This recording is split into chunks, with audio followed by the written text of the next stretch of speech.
Hello friends, welcome back to my channel Gyan Sankalp. तो friends, आज से मैं एक नई सीरीज स्टार्ट कर रही हूँ, क्रैश कोर्स कंपैरेटिव पॉलिटिक्स।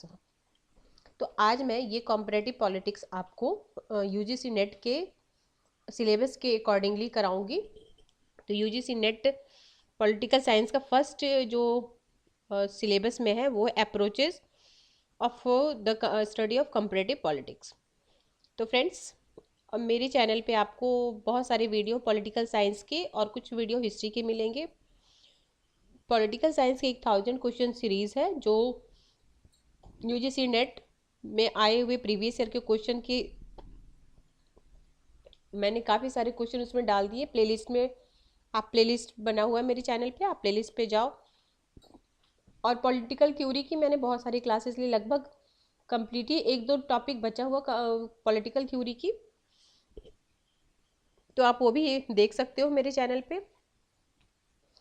तो फ्रेंड्स, आज हम स्टार्ट करते हैं कंपैरेटिव पॉलिटिक्स। तो पहला है, देखो, कंपैरेटिव पॉलिटिक्स सबसे पहले हम अर्थ और उपागम जानते हैं कि किस तरीके से उसको हम पढ़ने का, स्टडी का क्या क्या अप्रोच है। ठीक है। तो कंपैरेटिव क्या होता है? एक एक देश के शासन व्यवस्था का कंपैरिजन दूसरे जगह के शासन व्यवस्था से करना। तो सबसे पहले इसी में परंपरागत आया, फिर आधुनिक आया, वैसे वैसे करके हम पढ़ेंगे। तो सबसे पहले जो तुलनात्मक राजनीति को स्टार्ट करने का श्रेय किसको जाता है? तो सबसे पहले तुलनात्मक राजनीति को स्टार्ट करने का श्रेय अरस्तु को जाता है। अरस्तु ने सर्वप्रथम 158 देशों के संविधानों का अध्ययन किया और उन्होंने शासन के 6 शासन प्रणाली बताई: राजतंत्र, निरंकुश तंत्र, राजतंत्र का विकृत रूप निरंकुश तंत्र, कुलीन तंत्र, कुलीन तंत्र का विकृत रूप गुटतंत्र, राजव्यवस्था, राजव्यवस्था का विकृत रूप लोकतंत्र। लोकतंत्र को ये अच्छा शासन नहीं मानते थे, जबकि ये राजव्यवस्था या इसी को ये पॉलिटी बोलते, उसको ये अच्छा व्यवस्था मानते थे। लेकिन राजतंत्रीय शासन सर्वश्रेष्ठ है, जबकि पॉलिटी का शासन व्यवहारिक रूप से सर्वश्रेष्ठ है।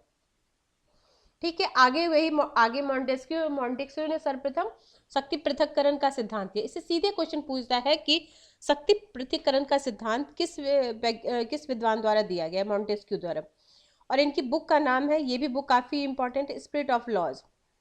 फ्रेंड्स, ये जो मेरी क्लास है, ये अगर आप यूपी पीजीटी देना चाहते हो पॉलिटिकल साइंस से, या किसी भी स्टेट का पीजीटी देना चाहते हो, तो आपके लिए काफ़ी बेनिफिशियल है। इवन टीजीटी में भी कंपैरेटिव पॉलिटिक्स है। तो ठीक है, अब ये तो पुराने हो गए। अब देखो, परंपरागत उपागम के विकास का दूसरा चरण हुआ। तो दूसरे चरण में क्या, कौन कौन से विद्वान इसमें शामिल है? तो ये सब के बुक का नाम, जैसे कंपैरेटिव पॉलिटिक्स में 1 से 2 क्वेश्चन आपको बुक से आता ही है। मैच द फॉलोइंग में 4 थिंकर के नाम, 4 बुक के नाम। अगर आप प्रीवियस ईयर क्वेश्चन देखे हो, ऑलरेडी मेरे चैनल पे आपको मिल जाएगा यूजीसी नेट का previous year question 1000 question series है। और मैंने एक मैराथन क्लास भी लिया है, जिसमें मैंने 2023 जून का क्वेश्चन मैंने कराया है। और प्रैक्टिस सेस में आपको ये दिसंबर, अभी जो हुआ था दिसंबर में यूजीसी नेट का, उसका भी क्वेश्चन मेरे चैनल पे अवेलेबल है, आप प्लीज़ जाके चेक कर लेना। तो उसमें कैसे मिलता है, या आप अगर आप पीजीटी का एग्ज़ाम दे रहे हो तो उसमें भी ये बुक तो पूछता है कंपैरेटिव से। तो सबसे पहले आप अगर इस बुक को, जो बुक आपको पता है, तो आप पहले या तो स्क्रीनशॉट ले लो या फिर आप लिख लो। जो पता है उसको नहीं लिखो, लेकिन अगर जो नहीं पता है उसको बार बार लिख के ऐसे ही आप भी क्वेश्चन फॉर्म में बना लो। जैसे 4 थिंकर का नाम लिख लो और उनके बुक का नाम लिख लो, फिर मैच द फॉलोइंग कर लो। तो सबसे पहले जेम्स ब्राइस्ट की बुक का क्या नाम है? Modern democracy, 1921। हरमन फाइनर की theory and practice of modern government. Carl J Friedrich की बुक है constitutional government and democracy. Robert Michels की बुक है पॉलिटिकल पार्टी। डुवर्जर की बुक है, मॉरिस डुवर्जर की बुक है political parties, their organisations and activity in the modern state, 1954। तो देखो, 20वीं शताब्दी के आरंभ के दशकों में तथा प्रथम विश्व युद्ध के बीच उपरोक्त विद्वानों के द्वारा जनरली क्या हुआ, पश्चिमी देशों के शासन प्रणाली की तुलना की गई। इन्होंने इन देशों के संवैधानिक व्यवस्था के अध्ययन के आधार पर शासन की भी तुलना की। परंपरागत उपागम अथवा संस्थागत वैधानिक इस उपागम को हम परंपरागत उपागम अथवा संस्थागत उपागम। संस्थागत उपागम इसलिए कहते हैं कि उस समय एक शासन व्यवस्था से दूसरे शासन व्यवस्था कैसे संवैधानिक ढांचा है, कैसा, बस उसी का अध्ययन किया जाता था। आगे अपरंपरागत उपागम में क्या क्या है, तो पहला है औपचारिक और वैधानिक संस्थागत, फिर है ऐतिहासिक उपागम, फिर है क्षेत्रीय उपागम, फिर है समस्या समाधान उपागम, ठीक है, संस्थात्मक या प्रकारात्मक उपागम। ठीक है, अब देखो एक एक करके हम पढ़ते हैं, एक एक करके हम पढ़ेंगे। पहले आप परंपरागत उपागम लिख लो और सब लिख लो, औपचारिक सब लिख लो, जैसे ऐसे ये परंपरागत है। उसके बाद आप नोट्स अगर बनाना चाहो तो मैं ऐसे इसको ऐसे करके, फिर जितने भी उपागम है बस उससे रिलेटेड जितने थिंकर है बस उनके बारे में लिखना, बाकी चीज आप सुन लो, आपको पता चल जाएगा इसमें क्या बोला जा रहा है। ठीक है, तो देखो औपचारिक और वैधानिक संस्था, तो इसमें क्या किया जाता है ना, इसमें वैधानिक उपागम संविधान, सरकार तथा संरचनाओं का तुलनात्मक अध्ययन किया जाता था। बस औपचारिक और वैधानिक में बस वो संस्थाओं का अध्ययन किया जाता था। और इसके कौन कौन से समर्थक विद्वान है, मेन समर्थक विद्वान पूछता, विल्सन डाइस हैं जो पुराने थे, और समकालीन में कौन कौन है, कार्टर, जॉन हर्स, न्यूमैन जैसे विद्वान है। सामान्यतः 19वीं सदी को संविधान का युग कहा जाता है, क्योंकि बहुत सारे देश आजाद हुए, उनकी संविधान बनी, तो इसलिए 19वीं सदी को संवैधानिक युग कहा जाता है।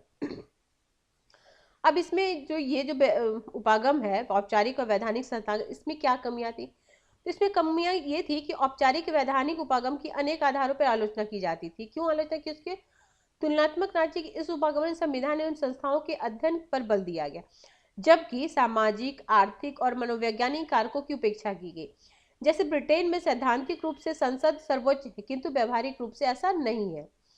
ठीक है, अगला ऐतिहासिक उपागम। तो ऐतिहासिक उपागम के कौन कौन से समर्थक है वो पहले हम लिखो। पहले देखो तुलनात्मक राजनीति के ऐतिहासिक उपागम के समर्थक जिन विचारकों कौन कौन से, अगर अरस्तु सबसे पहले, Montesquieu, Hegel, Marx, Henry Maine, Jacques MacIver.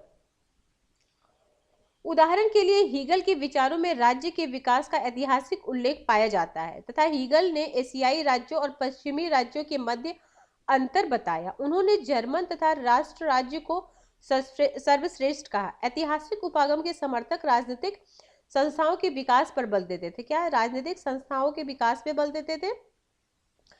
सेवाइन ने भी तुलनात्मक राजनीति के अध्ययन के लिए ऐतिहासिक अध्ययन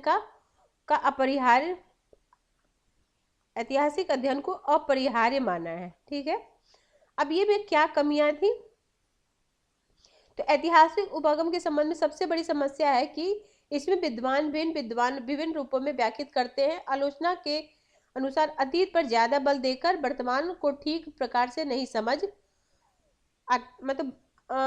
अतीत पर ज्यादा बल देकर वर्तमान को ठीक प्रकार से नहीं समझा जा सकता है। फिर एक क्षेत्रीय उपागम, मैक्रेडिस के अनुसार जिन क्षेत्रों में विभिन्न देशों के, अब इनका नाम लिख लो आप, मध्य संस्कृति में समानता विद्यमान होती है, वहां राजनीतिक संस्थाओं की तुलना करना आसान है। क्षेत्रीय उपागम द्वितीय विश्व युद्ध के बाद अत्यधिक लोकप्रिय हुआ। तो क्षेत्रीय उपागम कब लोकप्रिय हो, द्वितीय विश्व युद्ध के बाद, क्योंकि द्वितीय विश्व युद्ध के बाद यूएस और यूएसएसआर दो महाशक्ति ने इन क्षेत्रों में अपने प्रभाव को विस्तार का प्रयत्न किया। पश्चिमी विद्वानों ने अनेक गैर पश्चिमी समाजों के अध्ययन का प्रयत्न किया। उदाहरण के लिए डेविस ने लैटिन अमेरिका के क्षेत्रों का अध्ययन किया। मैकिन ने दक्षिण पूर्वी एशियाई क्षेत्रों का अध्ययन किया। एडरसन ने यूरोपीय क्षेत्रों का अध्ययन किया, जबकि हरारी ने मध्य। तो इनका नाम लिखिए, बस इनका नाम लिखो और सामने लिखो, जैसे हरारी तो मध्य पूर्व एशिया, एडरसन यूरोपीय क्षेत्र, मैकिन दक्षिण पूर्वी एशिया, डेविड लैटिन अमेरिका। ठीक है, अगला है, अब इसकी भी आलोचना की गई कि आलोचकों के अनुसार एक भौगोलिक क्षेत्र या भौगोलिक निकटता देशों के मध्य या राजनीतिक व्यवस्था के मध्य समान ऐतिहासिक, सांस्कृतिक या निर्जातीय समानता स्थापित नहीं करती। अब है समस्या समाधान उपागम। अब देखो, तुलनात्मक राजनीति के परंपरागत उपागम में अनेक समस्याओं को उठाया गया, अंतर संबंध अंतर पर बल दिया गया, जैसे लोकतंत्र और आर्थिक नियोजन के मध्य संबंध की समस्या की जांच करना, संघीय व्यवस्था में द्विसदनात्मक विधायिका की जांच करना। यह उल्लेखनीय है कि समस्या समाधान उपागम औपचारिक संस्थाओं के अध्ययन पर ही बल दिया। इन संस्थाओं के अध्ययन के द्वारा सुधार और पुनर्गठन का समर्थन किया, जैसे इंग्लैंड के लॉर्ड सभा में सुधार की अनुशंसा की गई, प्रकारात्मक प्रतिनिधित्व का सुझाव दिया। इसमें क्या कमी थी? देखो, अभी सबका बस नाम या लो कितने कितने तरीके की थी, बस आप सुन लो मेरी बात। जो नोट डाउन करने के लिए होगा मैं आपको बता दूंगी, क्या आप लिखो। देखो, व्यावहारिक, सामाजिक एवं आर्थिक परिप्रेक्ष्य को देखे बिना संस्थागत समस्या को नहीं समझा जा सकता है। संस्थात्मक प्रकारात्मक उपागम, तो तुलनात्मक राजनीति के इस उपागम को संस्था एवं उनके संपादित प्रकारों के अध्ययन पर बल दिया गया। यहाँ संस्था का अभिप्राय व्यवहार के द्वारा स्थापित एक रूपता है, जबकि प्रकार का तात्पर्य संस्थाओं के द्वारा संपादित कार्य है। तुलनात्मक राजनीति का यह उपागम देखो 1930 के दशक से अत्यधिक लोकप्रिय हुआ। तो संस्थात्मक या प्रकारात्मक उपागम कब ज्यादा हुआ? 1930 के दशक के बाद, जिसके अध्ययन में हरमन फाइनर, कार्ल फेडरिक और मॉरिस डुवर्जर, केसी वेयर के नाम उल्लेखनीय है। इसमें इनका नाम लिख लो। अगला, परंपरागत उपागम की कमी। अब क्या कमियां थी? तो मैक्रिडिस ने अपनी रचना, इनकी बुक लिख लो, बुक पूछ देगा, the study of comparative government में परंपरागत उपागम की निम्नलिखित खामियां उजागर किया। क्या क्या खामियां उजागर किया? पहला तो ये बोले कि तुलनात्मक राजनीति में परंपरागत उपागम मूलतः पश्चिमी राजनीतिक व्यवस्था के अध्ययन पर मूल बल देता है, मतलब पश्चिमी पर बल देता है। इस अध्ययन में पश्चिमी समाजों के ही सांस्कृतिक व्यवस्था को स्वीकार किया गया और गैर लोकतांत्रिक और राजनीतिक व्यवस्थाओं को त्रुटिपूर्ण माना गया। उन्होंने विकासशील देशों के समाज पर या एशियाई समाज की संस्कृति विशेषताओं को पूर्णतः उपेक्षित किया। अतः यह केवल नाम मात्र का उपागम, मतलब ये सिर्फ पश्चिमी देशों का ही अध्ययन किया, एशियाई और विकासशील देशों के समाजों पे इसका मतलब इसने बिल्कुल इसकी उपेक्षा की, इसलिए ये एक नाम मात्र का उपागम है। दूसरा बोलते हैं कि तुलनात्मक राजनीति का परंपरागत उपागम मूल्यतः औपचारिक था, जिसमें सरकार की औपचारिक संस्थाओं के विश्लेषण पर मूल बल दिया गया, गैर राजनीतिक कारकों की उपेक्षा की गई। अतः तुलनात्मक राजनीति के परंपरागत उपागम व्यवस्थित और वैज्ञानिक नहीं था, क्योंकि राजनीतिक प्रक्रियाओं के अध्ययन को उपेक्षित किया गया। परंपरागत अध्ययन की कमियों को दूर करने के लिए तुलनात्मक राजनीति के आधुनिक उपागम का निर्माण हुआ, जिसमें राज्य सरकार के बीच तुलना करने के बजाय, तो पहले क्या होता था परंपरागत में, मेन चीज है कि राज्य सरकार, संविधान, बस उसकी बातें की जाती थी, और स्टार्टिंग में तो सिर्फ पश्चिमी देशों के संविधान ये सब की अध्ययन करके उनकी तुलना की जाती थी। लेकिन जब आधुनिक उपागम आया तो सरकार के बजाय राजनीतिक दलों के बीच तुलना पर बल दिया गया, राजनीतिक प्रक्रिया और व्यवहार कार्य पर बल दिया गया। अब है तुलनात्मक राजनीति के आधुनिक उपागम उत्पत्ति के कारण। अब इस क्यों उत्पत्ति हुई, फिर इसका उपागम पढ़ेंगे। तो सबसे पहले इसकी उत्पत्ति हुई अमेरिकी पॉलिटिकल साइंस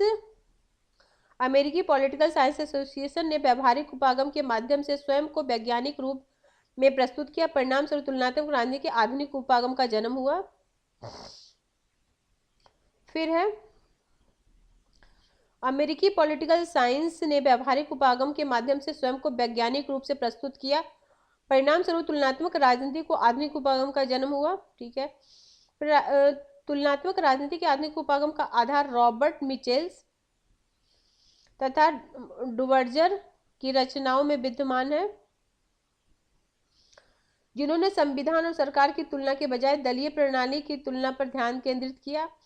परंतु आधुनिक उपागम का प्रभाव द्वितीय विश्व युद्ध के बाद देखा गया। देखो, आधुनिक उपागम स्टार्ट तो हुआ, बट मेन जो आधुनिक तुलनात्मक राजनीति का उपागम हुआ वो सेकेंड वर्ल्ड वॉर के बाद, यानी 1945 के बाद हुआ।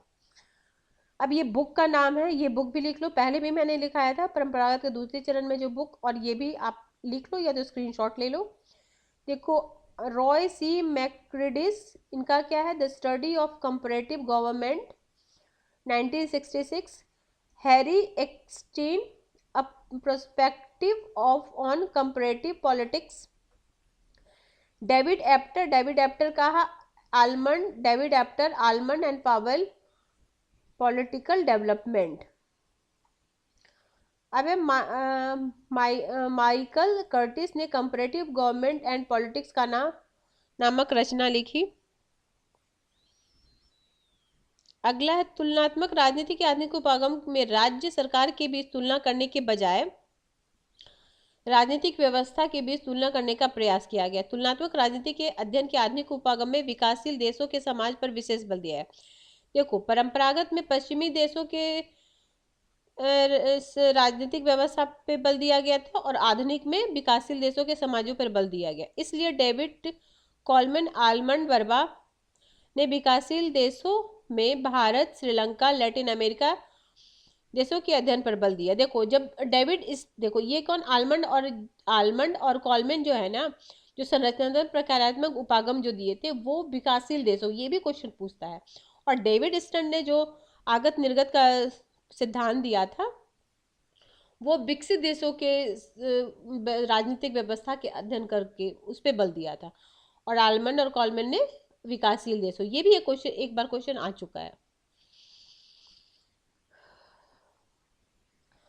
अब है, ठीक है, डेविड स्टर्न ने आगत निर्गत, हाँ देखो ये हम कर चुके हैं। डेविड स्टर्न ने निर्गत आगत और तथा आलमंड और संरचनात्मक प्रकारात्मक व्यवस्था के बीच तुलना का प्रयास किया। अब मेन क्या है दोनों में डिफरेंस, देखो, परंपरागत राज्य और सरकार का अध्ययन करता है और ये दलीय प्रणाली, दबाव समूह, आर्थिक विकास, राजनीतिक व्यवस्था, सामाजिकरण का अध्ययन करता है। यह पश्चिमी यूरोप तथा लोकतांत्रिक देशों के बीच तुलना करता था। और ये क्या, यहाँ सभी देशों समाजों के बीच तुलना की जाती है ताकि अध्ययन का व्यापक हो सके।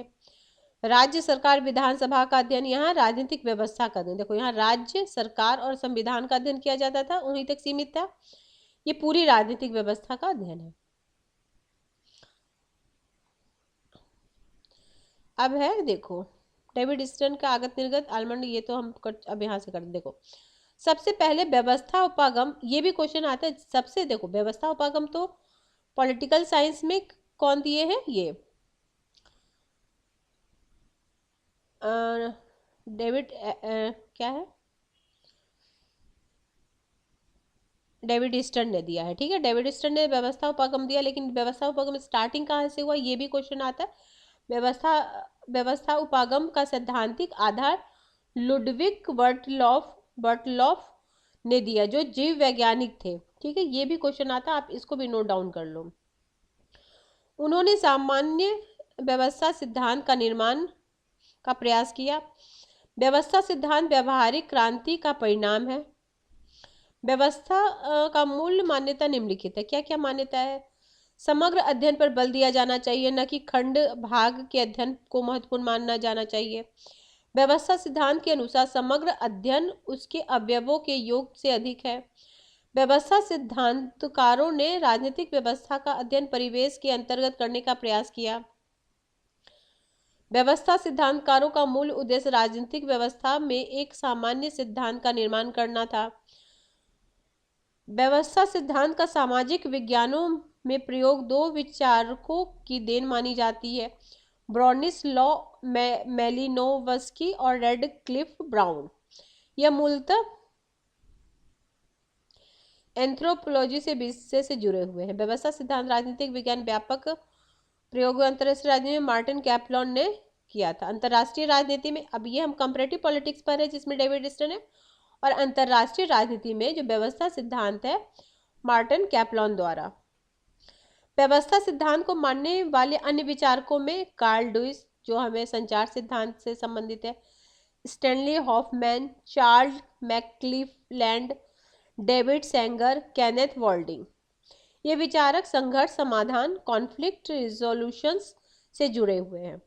अब हम पढ़ते हैं डेविड स्टर्न का, आप ये लिख लो डेविड स्टर्न का, या 2-3 बार आप मेरी वीडियो सुनो और जो जो चीज़ आपको लगता है नोट करने लायक आप नोट कर लो, या तो जो मैं उसको हाईलाइट कर रही हूँ वो आप नोट कर लेना। अगला है, डेविड स्टर्न ने वर्ष 1953 में प्रकाशित उनकी बुक भी पूछ देता है, the political system an inquiry into the state of political science, राजनीतिक विज्ञान में एक समान व्यवस्था सिद्धांत का विचार प्रस्तुत किया। डेविड स्टर्न ने राजनीतिक व्यवस्था का विश्लेषण करते हुए मूल्यों के आधिकारिक आवंटन के रूप में व्यक्त किया। डेविड स्टर्न के अनुसार राजनीति की व्यवस्था का विश्लेषण आगत निर्गत के माध्यम से किया जाता है। उन्होंने राजनीतिक व्यवस्था का विश्लेषण निरंतर चलने वाली प्रवाहों सिस्टम ऑफ फ्लोज के रूप में व्यक्त किया। डेविड स्टर्न ने राजनीतिक व्यवस्था के विश्लेषण में अत्यधिक गति पाई जाती है और व्यवस्था सदैव चलती रहती है। इसे स्टर्न ने पुनर्निवेश फीडबैक के माध्यम से गतिशील बनाया। डेविड स्टर्न व्यवस्था अनुरक्षण तथा व्यवस्था अवस्थिति में विभेद करता है।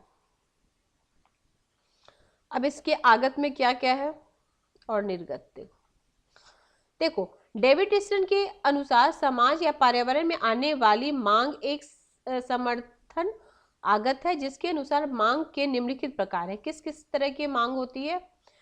देखो, सेवा और वस्तुओं के वितरण की मांग, व्यक्ति के व्यवहार को नियंत्रण की मांग, राजनीतिक व्यवस्था में भागीदारिता की मांग, संचार एवं सूचना की मांग। और समर्थन के निम्नलिखित प्रकार है। ये मांग हो गई। ये समर्थन के कौन कौन से प्रकार हैं? भौतिक समर्थन, विधि की आज्ञा पालन का समर्थन, राजनीतिक क्रियाओं में सहभागिता द्वारा समर्थन, सांकेतिक रूप में समर्थन। निर्गत का अभिप्राय राजनीतिक व्यवस्था के निर्णयों एवं क्रियाओं से है। पुनर्निवेश के निम्नलिखित कार्य होते हैं। क्या क्या होते हैं? राजनीतिक व्यवस्था द्वारा पर्यावरण से राजनीतिक सूचना प्राप्त की जाती है, जिसके माध्यम से राजनीतिक व्यवस्था अपने कार्यों के लिए समर्थन प्राप्त करता है, व्यवस्था के प्रति संभावित खतरों को भी टाल देता है।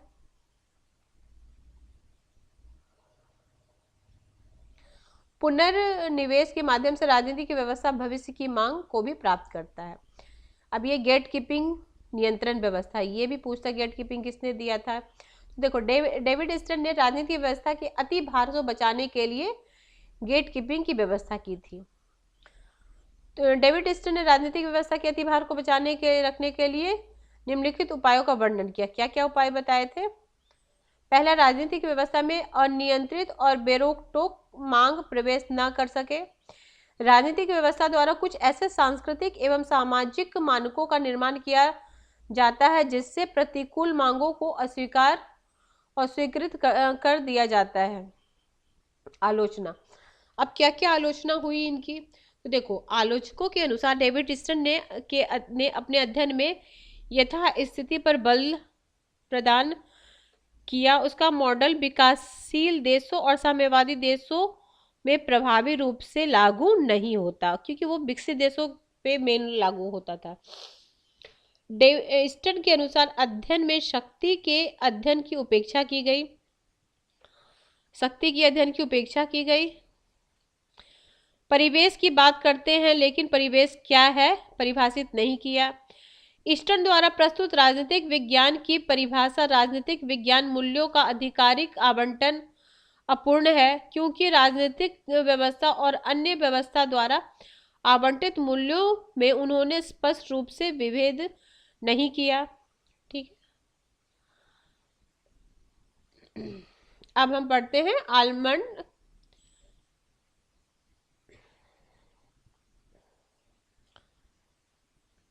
अब हम पढ़ते हैं संरचनात्मक प्रकारात्मक उपागम। इस उपागम से एक दो क्वेश्चन, जैसे डेविड स्टर्न के व्यवस्था उपागम या आगत निर्गत मॉडल, या इससे एक से दो क्वेश्चन आपका आना ही आना है। देखो, यह उपागम आलमंड और पावेल द्वारा दिया गया। डेविड स्टर्न आगत निर्गत मॉडल द्वारा विकसित उदारवादी देशों पर केंद्रित था इनका, और अतः यह विकासशील और समाजवादी देशों की व्यवस्था को पूर्ण रूपेण व्याख्या नहीं कर रहा था। इसलिए आलमंड और पावेल ने संरचनात्मक प्रकारात्मक मॉडल दिया, जिसे उन्होंने विकासशील तथा समाजवादी देशों पर केंद्रित किया। तो सबसे पहले ये एक अंतर हो गया इनमें दोनों में कि इन्होंने विकासशील और उदारवादी देशों का अध्ययन किसने किया, डेविड स्टर्न ने किया, और आलमंड और पॉवेल ने किसका, विकासशील और समाजवादी देशों पर केंद्रित किया अपना अध्ययन।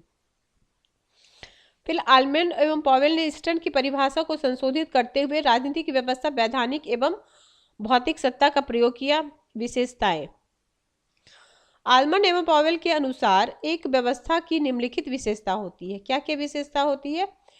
व्यापकता, अंतर्निर्भरता, एक स्पष्ट सीमा का होना। आलमंड एवं पॉवेल का मूल बल प्रकार्य पर है तथा उन्होंने प्रकार्य के द्वारा संरचना को समझने का प्रयास किया। आलमंड के विचार को प्रकार्य प्राथमिक है। अगला है, प्रत्येक व्यवस्था के द्वारा कुछ निश्चित प्रकार्य संपादित होते हैं।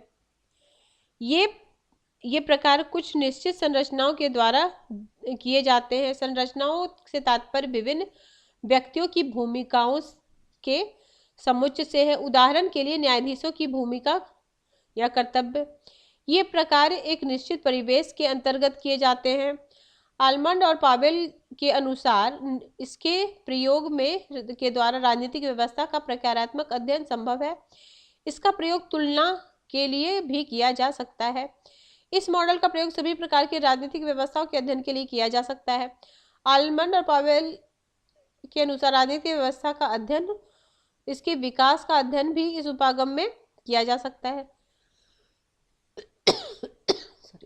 आलमंड और पॉवेल के अनुसार राजनीतिक व्यवस्था के विकास की निम्नलिखित दो मुख्य विशेषताएं हैं। कौन सी? सांस्कृतिक पंथ निरपेक्षीकरण और संरचनात्मक विभेदीकरण। अगला है राजनीतिक व्यवस्था के प्रकार या निर्गत कार्य। क्या क्या है ये लिख लो। ये पूछता है। पहले, नियम का निर्माण जो विधायिका करेगी, नियमों का क्रियान्वयन जो कार्यपालिका करेगी, नियमों का अधिनिर्णयन न्यायपालिका करेगी।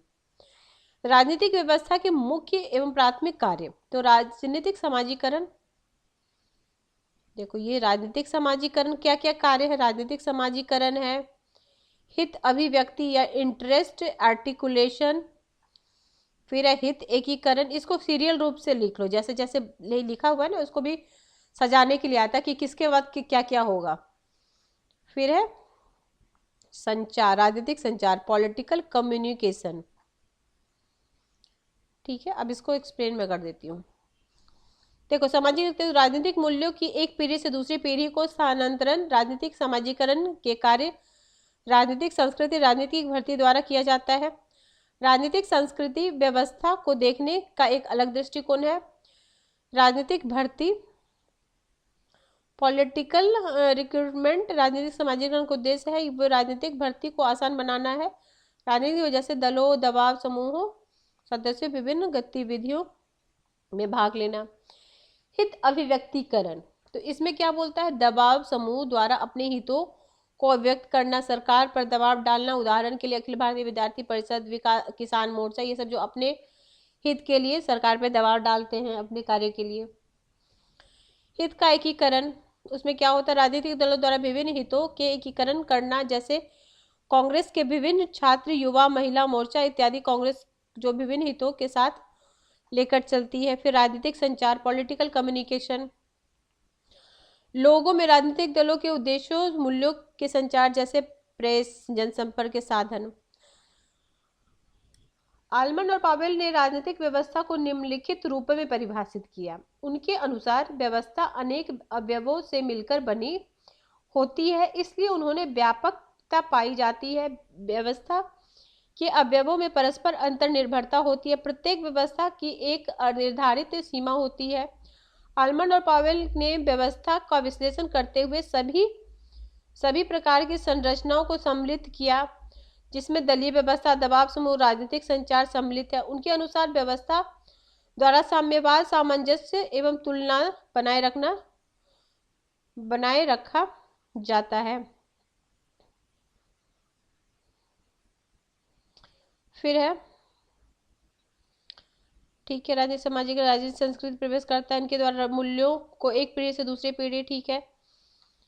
फिर है आलमंड एवं पावेल के अनुसार किसी एक प्रकार्य को संपादित करने के लिए अनेक संरचनाओं की आवश्यकता हो सकती है, जबकि अनेक संरचनाओं के द्वारा कभी कभी एक ही कार्य संपादित की जा सकती है। उनके अनुसार हित एकीकरण का कार्य मूलतः राजनीतिक दलों के द्वारा किया जाता है, जबकि हित अभिव्यक्ति का प्रकार्य दबाव समूहों द्वारा संपन्न होता है, ठीक है। हित आगे है, आलमंड पावेल ने राजनीतिक संचार को शरीर में रक्त के संचार की भांति माना है। उनके अनुसार राजनीतिक व्यवस्था के अन्य कार्यों का संपादन होता है, समाज एवं राजनीतिक व्यवस्था के मध्य सूचनाओं का आदान प्रदान किया जाता है एवं व्यवस्था के विभिन्न भागों में भी सूचना का प्रभाव किया जाता है। आमल ने उपरोक्त कार्यों पर मूल बल दिया है। देखो, उनके अनुसार निर्गत कार्यों का महत्व द्वितीय है। निम्नलिखित निर्गत प्रकार सम्मिलित है। पहला, नियम निर्माण, नियम का अनुप्रयोग या क्रियान्वयन और नियम का अधिनिर्णयन। उपरोक्त निर्गत प्रकार सरकारी व्यवस्था द्वारा संपादित होते हैं। उनके अनुसार पश्चात समाजों में भी ये सभी प्रकार अत्यंत व्यवस्थित रूप से संपादित होते थे। यद्यपि उन्होंने माना है कि सभी प्रकार की व्यवस्था में आधुनिकतावाद एवं परंपरावाद का तत्व विद्यमान होता है, किंतु पश्चिमी समाजों में ये कार्य अत्यंत विशेषीकृत रूप में संपादित होता। आमंड और पावेल के अनुसार राजनीतिक व्यवस्था के मूल प्रकार निम्नलिखित हैं। कौन कौन से? परिवर्तन, आगत निर्गत में परिवर्तन, क्षमता, राजनीतिक क्षमता, व्यवस्था को बनाए रखना, अनुरक्षण। उन्होंने संरचनात्मक प्रकार्यत्व उपागम के अंतर्गत राजनीतिक क्षमता पर विशेष बल दिया। उनके अनुसार व्यवस्था की क्षमता का निर्धारण निम्नलिखित अवयवों से निर्धारित होता है। दोहनकारी क्षमता, जिसके द्वारा व्यवस्था के संसाधनों का दोहन या टैक्स किया जाता है। नियंत्रणकारी क्षमता, जिसके द्वारा व्यक्ति एवं समूहों के व्यवहार का नियंत्रण होता है। वस्तु एवं सेवाओं के वितरण की क्षमता। सांकेतिक अनुक्रियाशीलता क्षमता, व्यवस्था में परिवर्तन के साथ ही बदलता है।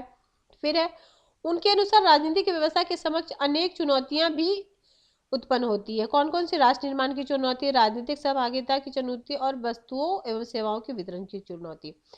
अब ये सब तो उनके जो उन्होंने बताए वो है। अब उनकी क्या क्या आलोचना हो सकती है? तो देखो, आलोचकों के अनुसार आलमंड और पावेल का तुलनात्मक व्यवस्था पश्चिमी राजनीतिक व्यवस्थाओं का विश्लेषण प्रतीत होता है। विशेषकर उन्होंने अमेरिकी राजनीतिक व्यवस्था को एक मॉडल के रूप में प्रस्तुत करने का प्रयास किया। उनके माध्यम से अन्य राजनीतिक व्यवस्था का विश्लेषण प्रभावकारी नहीं है। आमंड पावेल के संरचना प्रकार उपागम पारसस और समाजशास्त्रियों से ग्रहण किया एवं पारसस ने व्यवस्था के विश्लेषण को केंद्रित माना, जबकि आमंड एवं पावेल ने व्यवस्था के विश्लेषण के बजाय प्रकार्यों पर भी मूल बल दिया। आमंड एवं पावेल ने जिन 7 प्रकारों का उल्लेख किया उनका स्पष्ट विभाजन करना कठिन है। उन्होंने निर्गत कार्यों पर पर्याप्त बल नहीं दिया। इनके अध्ययन में पुनर्निवेश का भी वर्णन नहीं है।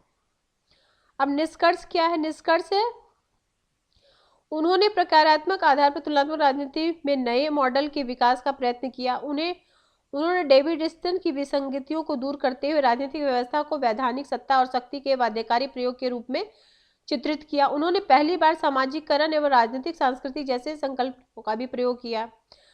आलमंड और पावेल की तुलना, क्या क्या तुलना की जा सकती है? तो आलमंड और पावेल ने स्टन की तुलना में राजनीतिक व्यवस्था को ज्यादा प्रभावशाली विश्लेषण किया।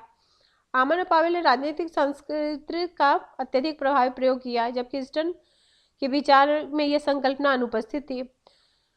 स्टन की व्यवस्था का विश्लेषण पुनर्निवेश के कारण गतिशीलता ज्यादा पाई जाती है, जबकि आलमंड पावेल का विश्लेषण मूलतः प्रकार्यात्मक है।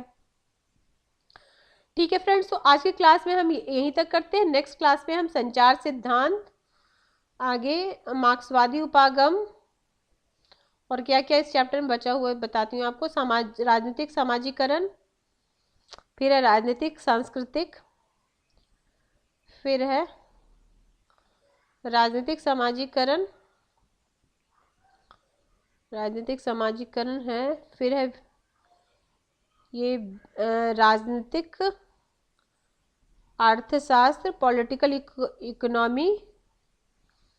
फिर है जो विकास के चरण है, ये भी पूछता है इनका रोस्टोव का। आगे की क्लास में हम करेंगे, क्या क्या करेंगे आगे की क्लास में ये मैं आपको बता दे रही हूँ। मार्क्सवाद का सिद्धांत, फिर है नव संस्थावाद, न्यू इंस्टीट्यूशनल अप्रोच, नव संस्थावाद, सांस्कृतिक नव संस्थावाद। ठीक है फ्रेंड्स, तो कल के क्लास में, नेक्स्ट क्लास में हम ये आगे का सारा करेंगे। अगर आपको मेरे चैनल किसी वजह से पसंद आ रहा है, अगर आपको कंटेंट सही लग रहा है, अच्छा लग रहा है, आपके एग्ज़ाम में हेल्पफुल लग रहा है, तो प्लीज़ मेरे चैनल को सब्सक्राइब करो। मैं ऐसे ही इंपॉर्टेंट जो आपके लिए बेनिफिशियल हो, जो आपके एग्ज़ाम ओरिएंटेड जो जो टॉपिक है जिससे क्वेश्चन आने ही आने हैं, वो सारे टॉपिक मैं लेके आऊँगी। पहले मैं इस टॉपिक को कवर कराऊंगी, फिर इससे रिलेटेड एमसीक्यू भी लेके आऊँगी। अगर आपको चल प्लीज़ मेरे चैनल को सब्सक्राइब करो, मेरी वीडियो को लाइक करो, अपने फ्रेंड में शेयर करो। Till then bye bye, see you in next video.